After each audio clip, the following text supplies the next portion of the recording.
Hello, I'm Colton Berger, and I read Rich Dad Poor Dad by Robert Kiyosaki. I want to just jump right into it and highlight some of my main takeaways and what I think your main takeaways should be from this book. I'm going to kind of just go in chapter by chapter. So my list kind of begins, kind of moves around, but I do a lot of explaining as I go. Chapter 1, decision making.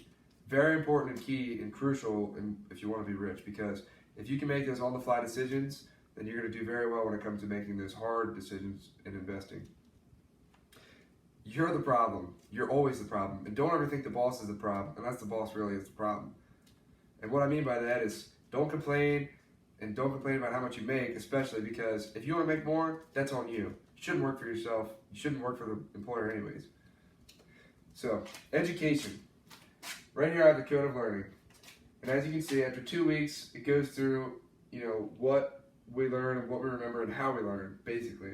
So after 2 weeks, we tend to remember 90% of what we say and do, 70% of what we say, 50% of what we hear and see, and 30% of what we see, 20% of what we hear, and so forth. Doing the real thing, stimulating, staying active, and staying passive. That's your nature of involvement. Don't work for money. Let money work for you. And what I mean by that is, if you invest, that money gets used by somebody else, and they go and in turn make more money with it. Fear and emotion controls the lives of the poor and of the middle class, essentially. The rich stay bold. Chapter 2, money is not the key to happiness. I've really found that out myself through this book. In 1923, the group of the richest businessmen all got together and had a meeting. 9 years after that meeting, they all died. Well, 5 out of the 9 died grueling and horrible deaths. That just goes to show you that no matter how much money you really have, it's not always the key to making you happy. Assets and liabilities, they're very different. And a lot of the time, people get so confused. Assets make you money. Liabilities take money away from you. The poor and middle class usually end up buying liabilities when they think they're assets. Essentially the middle class. The poor only have expenses, and I'll cover that later. KISS. Keep it stupid simple, or keep it super simple. And that's pretty self-explanatory. Cash flow tells a true story of a person and how they involve themselves and relate to money. The rich buy assets, the poor only have expenses, and the middle class buy little liabilities that they think are assets.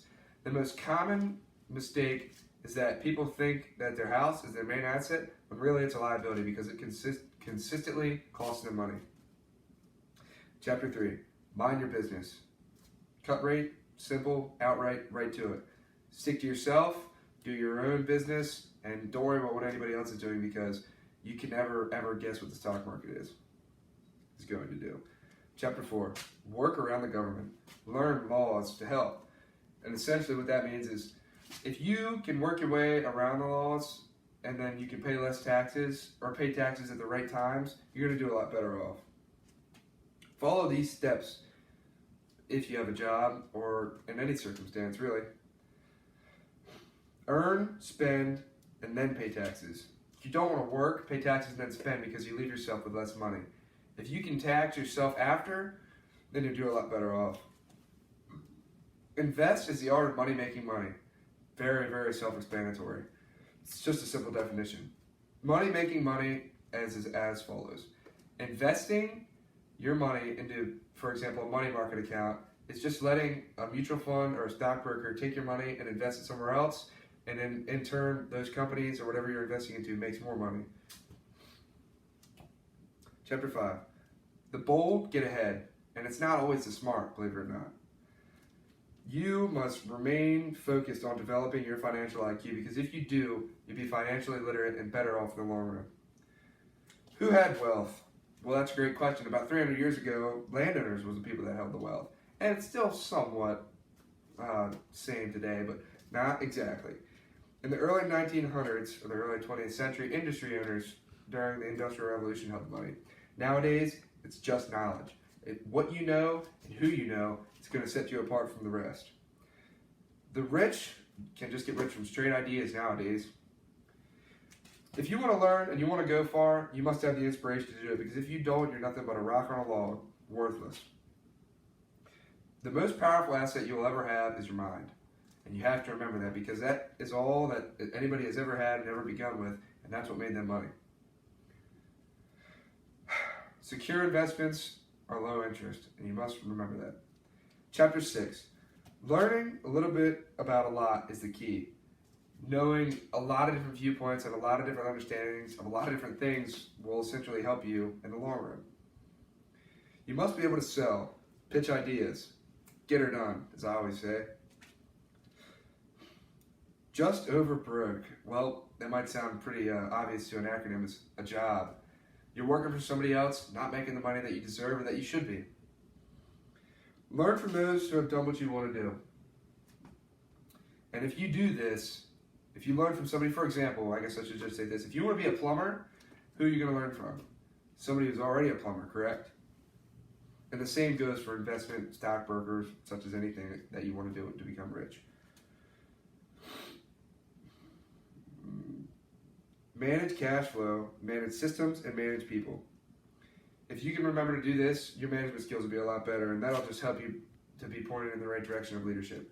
Leadership is so huge in today's market for being valuable to somebody's company. And that usually is the difference between the rich and poor.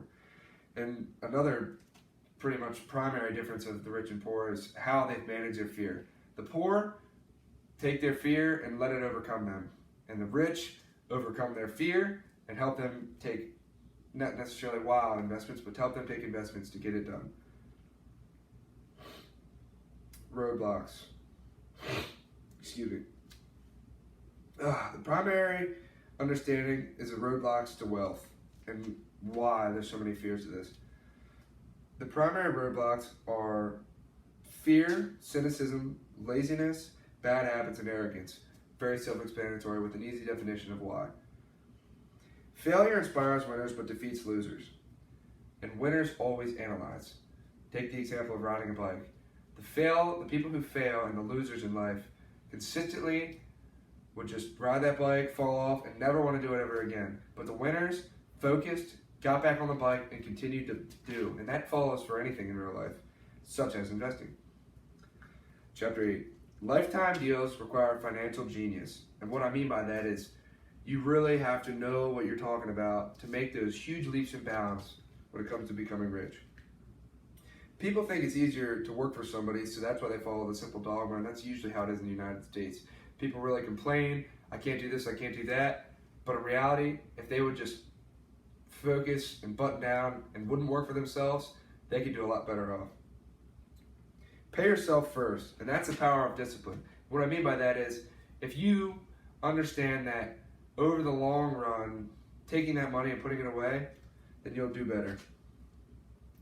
Know the power of good advice, mainly when it comes to your stockbrokers and anybody who helps you out in that circumstances, because if you do them well and pay them good, then they'll be a lot more, they'll feel a lot more obligated to help you out and help you make money.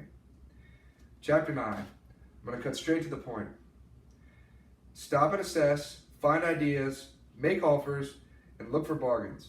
That's the mindset of a deal, and if you can do that, you do better off. Along with all these ideas I have listed here, and the cone of learning, you should be able to become rich. Thank you.